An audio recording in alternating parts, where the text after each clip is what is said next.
Hello everybody. So, you want to record a voiceover and you've got a Mac. Well, that's perfect. I'm Jono, the voice of Australia. I've done hundreds of voice recordings on the Mac and I've used GarageBand for a lot of them. So, let's get started.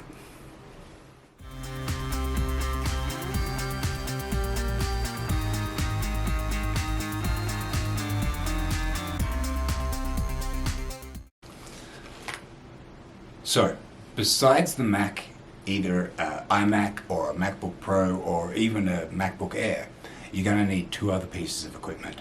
Firstly, a pair of stereo monitors or headphones to be able to hear whether there's any background sounds which will kill the recording, whether you're making rustling with your clothes or bumping the microphone, or if there's any plosives, which are called popping. You don't want any of that.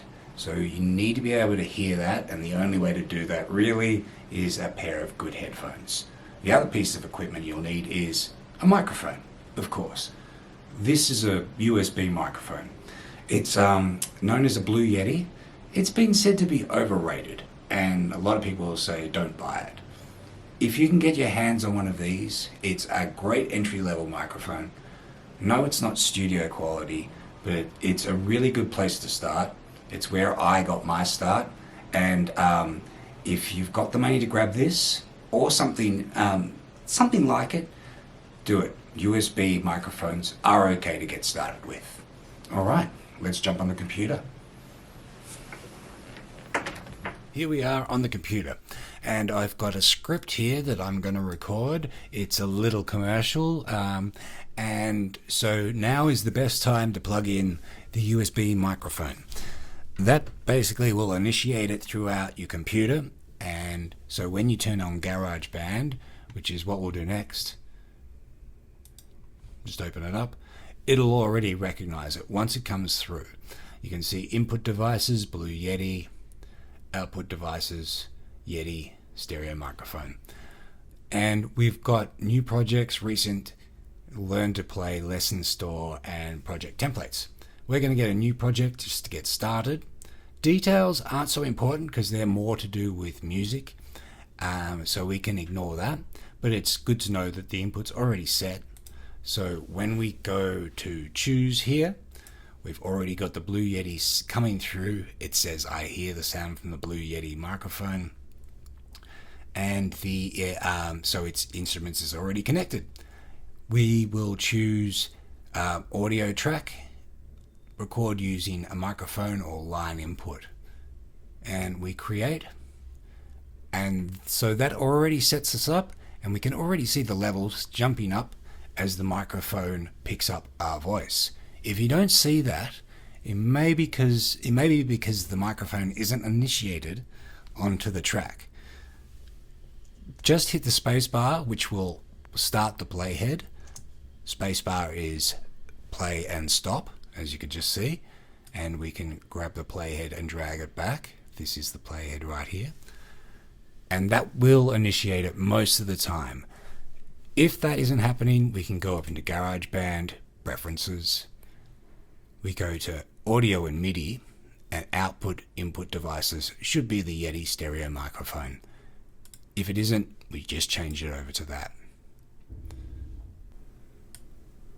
So we'll just move this down, get it right, have our copy here,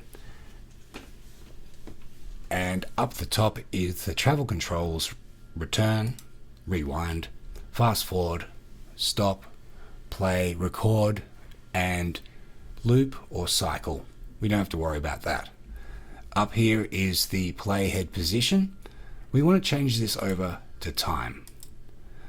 We don't really need the tempo, we don't really need the key, but the time of how long we're taking to record is important. A tuning fork isn't important, so that's left off. A count in, which isn't important because that leaves 4 beats before it's actually starting recording. We want to turn that off, and we don't need the metronome in our ears while we're recording. It's very distracting, so turn that off. Down here is our EQ. At the moment, we're not going to worry about that, so we turn that off like that and hit B on the keyboard to drop that out and drop out our library as well. We can name this Voiceover, and that will go through to the naming when we're exporting. So we're all set. I say let's give it a go. As a delivery company, we were faced with 3 different problems: how to find new customers and make ordering easy so they're happy and keep coming back, how to integrate with the systems we have in place and make them work better, and how to keep track of a lot of different inventory. Okay, so we've got a perfect little bit of recording there. If I wanted to go over a line and how to integrate with the systems we have in place and make them work better, and how to keep track of a lot of different so I just want to redo that last line so I can position the playhead just before where the wave starts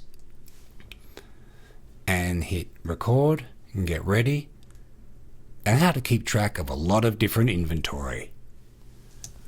I don't know if that take was better, but that's a way you can punch in a new take or punch and roll in a new take, which is the technique of going over the top and re-recording to get the take perfect.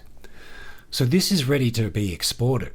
We are going to export at the 0 point, and so we want to actually have the recording start only a second or half a second or a quarter of a second before there's sound.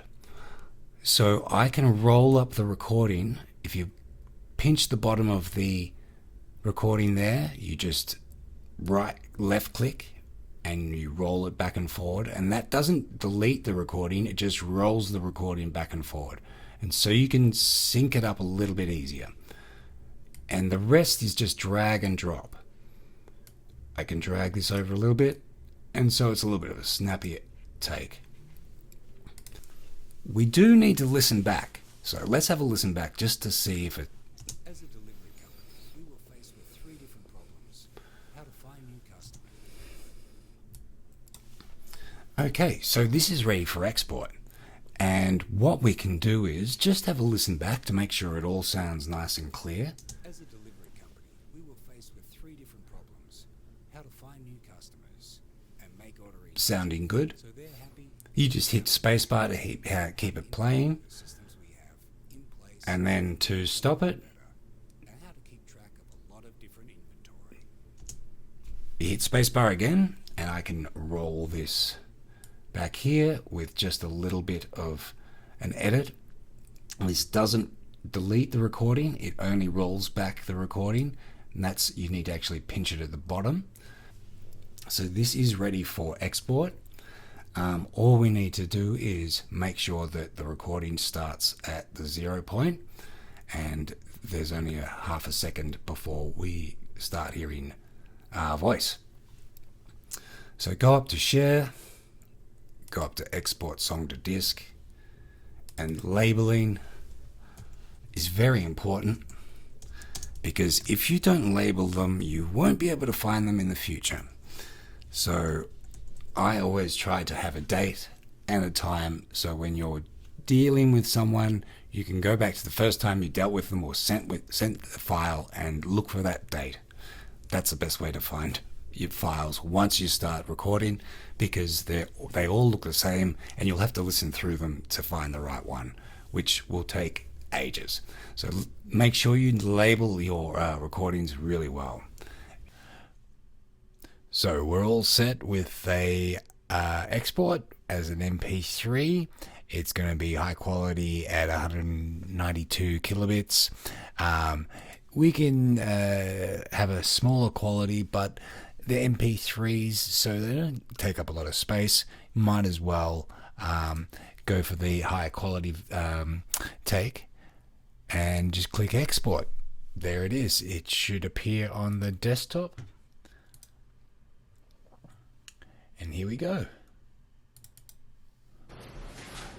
Okay, so that's the basics of getting your voice recorded on GarageBand. There's a lot of things we can go over. Next time we'll talk about EQing your voice and putting in a few plugins like compression. This gives your voice a little bit more quality and pushes it closer to studio quality. But thanks for watching. I'm Jono, the Voice of Australia. Please subscribe. If you have any questions, put them down in the comments and hit the like button. Thanks. Bye.